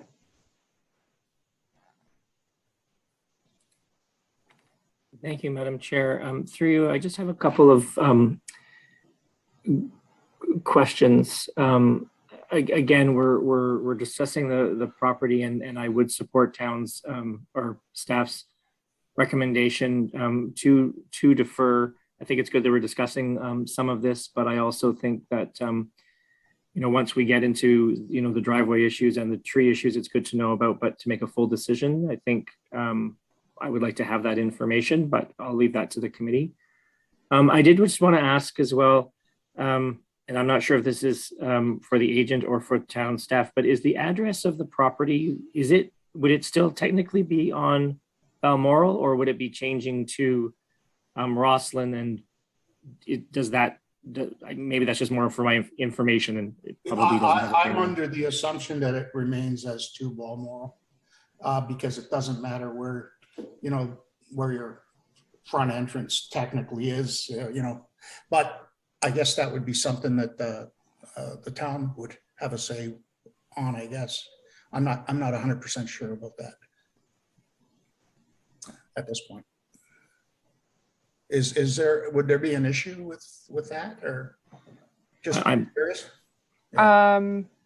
I think, Walter has his hand up. I'll let him address that. I think he'll have some clarification on that. Yeah, it's been our practice to for emergency service purposes. It's been our practice to arrest houses based on the street that the front door faces. Okay. So in this particular case, we'll have an opportunity, because it's a new construction. We'll have an opportunity to renumber it. But again, that's not cast in stone. So okay, that you'll have to discuss with our chief building official. He's the one that does the numbering for the streets or for the homes. Fair enough. That was probably just more for my information. I don't think it necessarily has bearing on the application, but the other I don't know if this is a suggestion or perhaps should this be deferred and it comes back. I do think that it would be valuable for me anyway, or perhaps the committee, to see an elevation plan, so we have some idea of perhaps some more detail. I know that at this stage we didn't want to, I was told by town staff that we didn't sort of get into that right now, but it would be similar to some of our other applications if we did have that information at a future meeting, to have those drawings, etc., just for in order to help us make a fulsome decisions. Those are my questions, Madam Chair. Thank you. If I can respond to your last concern, I think the client would love to have those drawings done, but again, without any assurance or a fair assurance that this would go through, they would be incurring quite a bit of cost to have those plans drawn up. And I think it's kind of unfair to ask for that. But I mean, again, we'll do what we have to do. But that was their main concern, and I had discussed that with Michaela and yeah. Sorry, Madam Chair, just to respond to that, I'm certainly I'm certainly supportive of keeping costs down where possible. It was just, should they be available, I think it would be valuable, but at the same time, I'm not sure that we can compel you to, or your clients to do that. It's just some of our applications have that based on some of the comments tonight, it would be valuable. If not, we'll certainly make a decision based on the information provided by town staff on our own site visits. So thank you so much. Very good. Thank you. Adam, any comments or questions from you? No? Okay, thank you. I do have some comments and questions for myself. So the first thing, based on my site visit, and it was also confirmed on the pictures provided by Michaela, where the proposed driveway is off of Roslyn, in between the hydro pole and the tree. There is a guy line that is coming up from the hydro pole there. I don't think that there was any comments from Grimsby Hydro or Grimsby Power, but I'm assuming that guy line is going to have to be relocated. Have you put any thought into, my questions are mostly around this driveway. You have an existing one off of Balmoral. You're proposing one off of Roslyn. Are you keeping the one off of Balmoral, or is that going to be reestablished into Boulevard and Green Space? My understanding is that it's going to be reestablished in the Boulevard. Okay, thank you. So you're not going to have two driveways then, so that does assist that. So then the only driveway then will be off of, Balmoral. I apologize, I'm getting my street frontages mixed up here. So the only driveway will be off of Balmoral. Then you have that guy wire there. There's a hydro pole there. I believe there's minimum distance separations from hydro poles as well too, to driveways. I think it's like 1 meter or 1.5 meters. It's very tight in there. Yes, Walter, sorry. Sorry, I was just gonna just have an opportunity after you were finished to answer questions.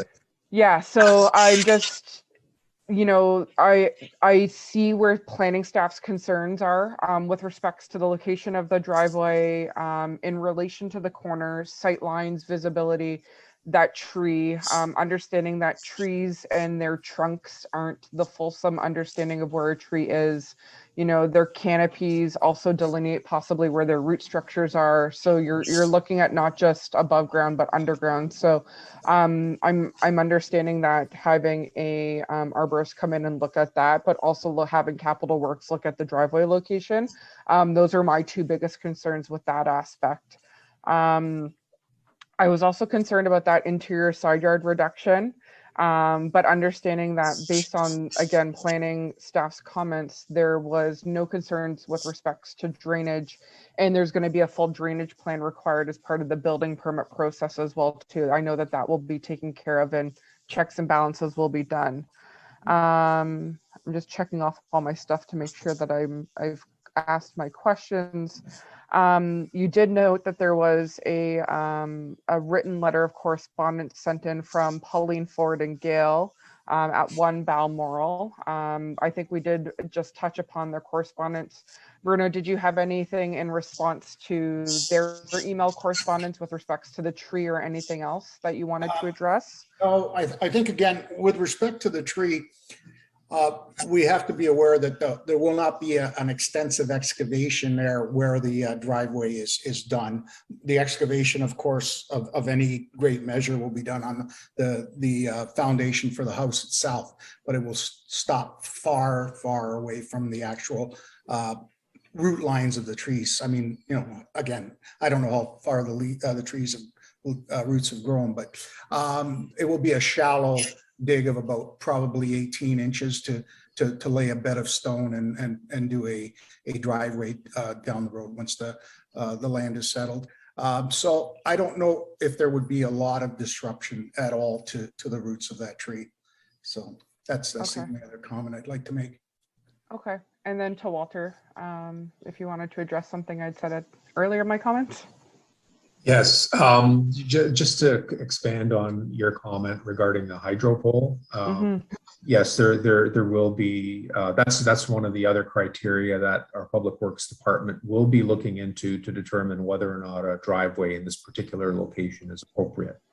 And again, just to reiterate, if the driveway is not permitted there, there would have to be some. Maybe not significant, but some alterations would have to be made to the plan itself, just for that reason, just to accommodate the driveway location, and which may cause some of the minor variances to either reduce or shrink or increase depending on the nature of the revisions to the plan. So that's the main reason why we requested deferral, because such a significant change in design may render the proposed variances not appropriate for what the ultimate build might be. And also, I have Mr. Mihalik had his hand up. You may not have noticed. I did not. Thank you. I appreciate you pointing that out. I apologize to anyone in attendance. My raise hand function is not working on my screen. So I am not a super formal acting chair, so you can interrupt me if you need to. So David, did you want to ask further questions or have comments? Yes, thank you. Just quickly, in respect to the driveway, I think what needs to be considered is theoretically, like pouring a driveway, you don't dig down too deep. However, we need to consider, where these services are coming in or being restored. For example, connecting to sewage and plumbing and all that kind of stuff. So again, right, that tree might be potentially affected. I would like to mention on Roslyn, north on Roslyn Street there was two very, very, very mature trees that were cut down due to, I guess they were sick or whatever, or dying just naturally. And then on to Balmoral property, actually, there was a large mature tree that was recently cut down as well. Recently? Yes. Well, I'm not aware of that. Nothing's been cut down since my client purchased the property. Okay. It's so it would be the southwest, so on Roslyn there, at the south side of that property, there was a large tree that was cut, and there's a bunch of wood piled up there. As I say, I'm not aware of that. Yeah, fair enough. Just I thought I'd bring that up. Additionally, I'd like to bring up again, if we're talking about this arborist coming in and assessing this mature tree, I would really like them to assess this mature hedge and these mature cedars that I have. Also, in comparison to the setback on that east property line, I don't see any other properties in the area that are pushing that limit to that degree. Whereas, it's 1.2 meters away from the property line. So I it would be appreciated if that could be considered. And speaking to that, if I were to look out my kitchen window down my driveway, there would just be some large house obstructing my view here. So. Okay, thank you, David. Thank you. Just to respond to that one thing, I think Walter will probably say the same thing, but I think the arborist that the town will be hiring is only going to be coming in and assessing town-owned street trees. That would be the trees that are located within the boulevard or the street right-of-way. If you want any assessments done on those hedges or maples located on your private property, you would be responsible on hiring an arborist or such professional to come in and do an assessment on your own. We would not be responsible for that. So, Walter, would that be correct? That's correct. Okay, thank you. If I may respond to that. Mm-hmm. So just curious, so if the cedars in the hedge are potentially going to be killed because the roots are cut, so it's my responsibility to hire a arborist, and determine whether or not that would potentially be an issue. Depending on, assuming whose tree or hedges they are. If they are on a common lot line, I'm assuming it would be a joint responsibility. If they were on a individual's private property, it would be subject to that individual's responsibility. Therefore, if they're on your neighboring property, it would be their responsibility. If they're located on your property, it would be your responsibility. So As per the drawing there, I don't know if we can pull that up. Michaela, can you please? Thank you. And I apologize, Walter, I'm only slightly familiar with the town of Grimsby's tree information, so please correct me if I misspoke on anything. That's fine. It's the Line Fences Act that would address anything on the property line between two private properties. But again, our role, and we have an arborist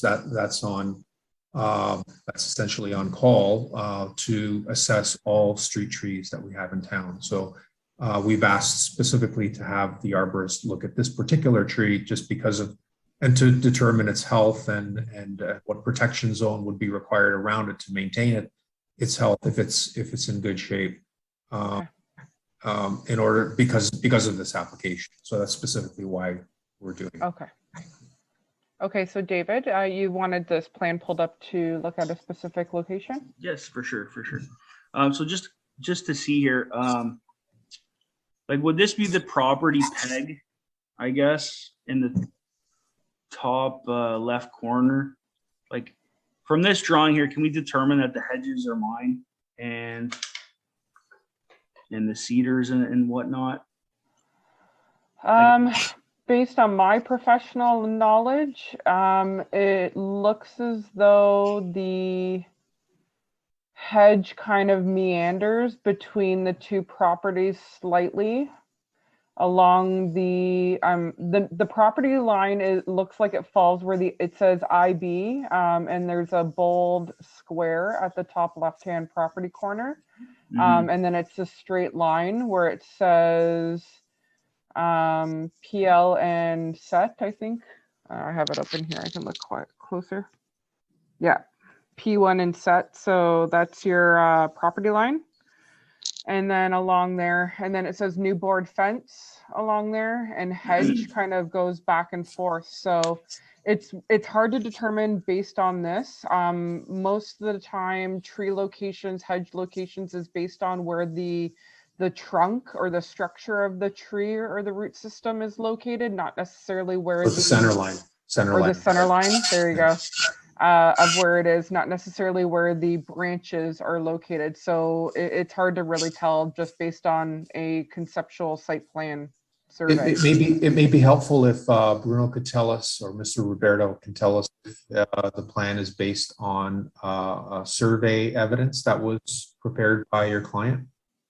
Well, I'm not 100% sure if this is the official final survey, but I'm guessing that it is because they had the plot plan and the such done. So I would imagine those bars, as was mentioned, would be the points where the property separates between two and the neighbor.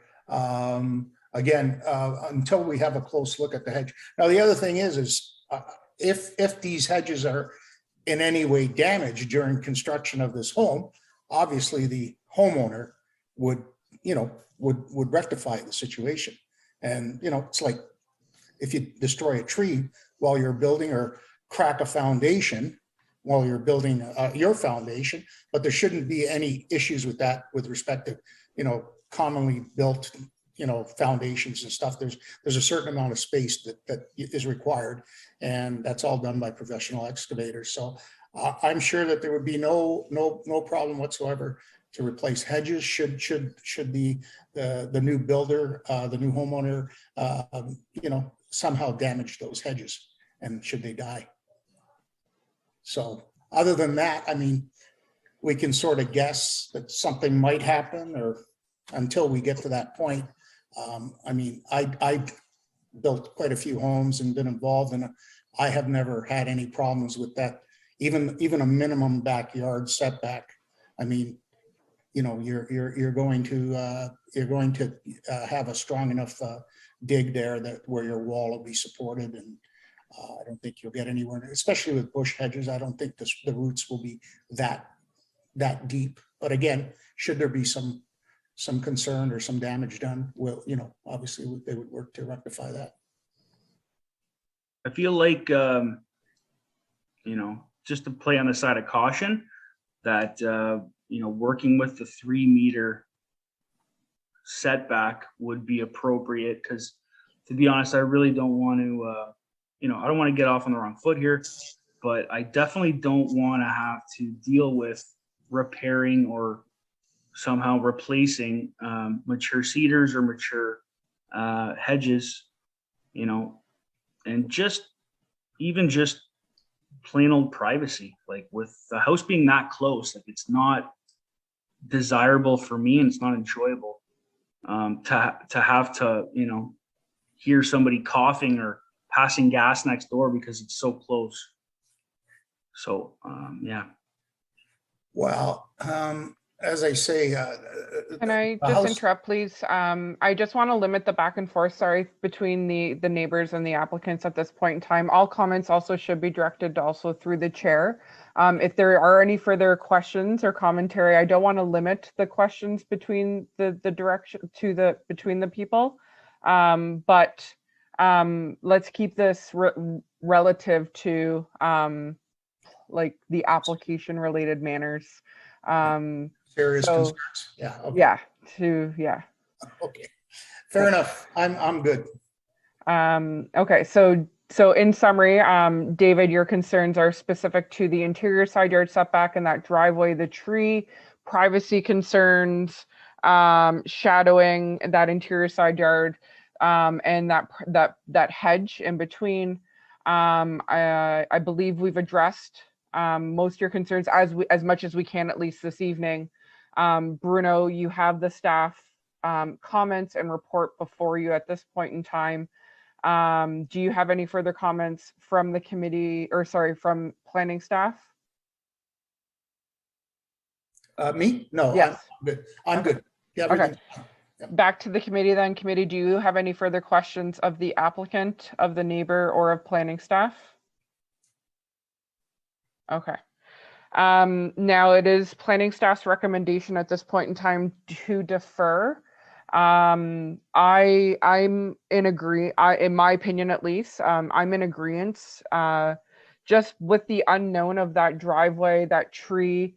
If that driveway is not approved by Capital Works, that could completely change the design. The driveway may have to be kept off of Roslyn, which is going to change their garage location, their design of the house, setbacks. Some variances may not be required anymore. New variances may be required. And rather than denying an application or approving something and not have it be valid, or have them come back in and reapply, I'm more inclined to defer an application and have it get revisited. Keep it active, but on the back burner, and let the applicant review everything, and let's see what happens with that driveway and see if anything changes through the design. David, obviously you would, if the committee does defer, you would be notified if an application was to come back for further hearing. Is that correct, Michaela? Yes, okay, just making sure I'm not giving up misinformation. It's been a very long day, I apologize. And you would have an opportunity to review any resubmitted materials and provide further comments at that point in time as well too. So then I turn it over to the committee members. Any further comments, any motions that you would like to make? To Adam? Make a motion to defer as per the staff report. Okay. So then I will make there is a very long resolution to list out the full list of variances, which I don't really want to read out, but to defer the multiple variances for lot coverage, interior easterly side yard, the exterior westerly side yard, the front yard, the building depth, and the driveway width be deferred as moved by Adam. Can I have a seconder, please? Thank you, Dylan. Okay. And then again, just turning, sorry, to Michaela, to be deferred to, do you want me also again to Walter put indefinitely until we can have an arborist out there and we have a proper review of that tree and everything? Just, I don't want to tie them down to a date if we do not know when we can have somebody out there and look at it. Yeah, that's prudent because depending on what the conclusion is and the decision from Public Works staff as to whether or not a driveway will be permitted in that location, the client or Mr. Roberto's client will have to go back and reassess, and it may take a while to get plans redrawn. Okay, perfect. Thank you very much. So at this time then, moved by Adam, seconded by Dylan, and all in favor, show of hands, please. Thank you. Okay, that'd be deferred. Okay. So then, yes, Bruno, it's been deferred. So then just coordinate with town staff then, once the arborist gets out there, once we get some comments and review back from Capital Works, you'll have some more direction on where to go with the design if it needs to be redesigned, and then we can look at possibly getting rescheduled back on the next available agenda. And David, like I said, you will get notification on the hearing date when it gets rescheduled back, and you'll get circulated on any revised materials as well too. And then you'll obviously get re-invited back to another one of these hearings where you can provide input as well too. So the hearing has been adjourned. Thank you for attending. Thank you for having us. Thank you, Madam Chair. Thank you to the committee. Thank you. Good night. Have a good night, guys.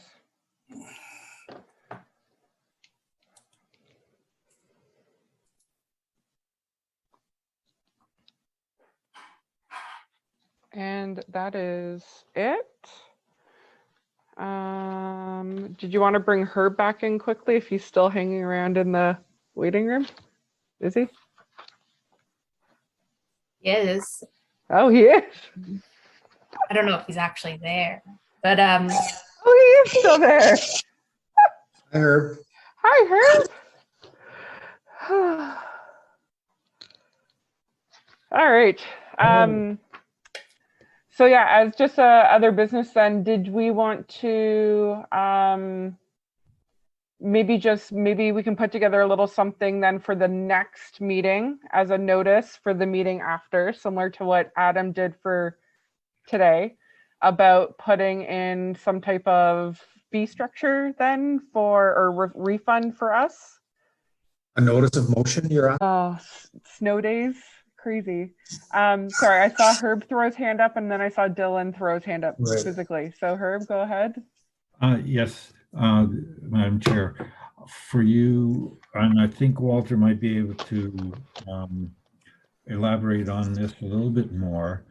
The fee structure is set up by council, correct? And we as a committee can't authorize changes to it. We can only suggest to council that the rebates be given. And we don't authorize the rebates or reduction in fee structure or anything like that. Council still has to do that. Is that correct, Walter? Yeah, with respect to, excuse me, council passes the bylaw establishing the terms of reference and establishing the fee schedule. Whenever there's a request for a refund, yeah, those always go to council for approval. Back to the issue of a policy. I believe this is something that we've been talking about internally, not just for committee of adjustment applications, but for all applications. And we've been discussing whether or not to establish a policy within the fee bylaw to deal with refunds for various applications, zone amendments, subdivision applications, site plan applications, and whatnot. Because occasionally we have people coming to council and asking for refunds or partial refunds. So, and there were reasonable comments made by some members of council suggesting that we shouldn't be dealing with these as one-offs. We should have an actual policy so that we deal with everybody consistently. So yeah, that's something that we're looking at. I don't believe you need to pass any resolution to do that. I don't think it's appropriate to do a one-off for the committee of adjustment fees. I think it's something that we should do across the board for the entire municipality as a policy. So if there's a desire to go forward with that, then it's something that will bring forward to council as sort of like an omnibus kind of issue, as opposed to just dealing with it specifically for committee of adjustment applications. Yeah. But we as a committee could set up a policy for our committee, saying if we get a request and if these situations are in place, this would be the amount that we would recommend to council, just for our internal use, not for a whole. Would have to approve it. Yes. Because you're establishing a fee, basically a fee schedule. Yeah. Yeah. So it would have to be approved by council, but it's just something that we would keep in our minds for our own use, for when people come to us, and we can say, well, we can suggest, say, 70% to council, but council makes the final decision. But it's just something we could use as a tool. Go ahead, Dylan. Yeah, no, I given the context that Walter has given, if this is sort of a larger town of Grimsby sort of plan, I would support or sort of throwing committee of adjustments support into that, the development of that refund schedule in order to, in order to provide, I think, transparency for staff applicants and various committees, in order for, when dealing with these applications, because I think it's just as valuable for applicants to know this information about if they need to stop the process, where they can stop it, and also have staff be able to advise applicants, if you go forward, this is what you're looking at too. So I think given what Walter has said, if this is something that is going to happen or is in the works, so to say, I think we should just throw the committee's support behind the development of that for the reasons I said. So. Yeah, I feel like it's kind of one of those Walter's telling us just to be patient, it's coming down the line type things. Is that kind of what you're telling us, Walter? Be patient, it's coming down the line? More or less. Yeah. Okay. Yeah, no, and I'm completely, I would be completely supportive of that. I mean, like, if it was something that wasn't even being looked at, I would like to have something in place, but if it's something that is being looked at as a whole municipality, I agree with Dylan. Let's not jump the gun and be looking at something separate than council, and let's not do something separate than them. And plus, I don't want to step on any proverbial toes and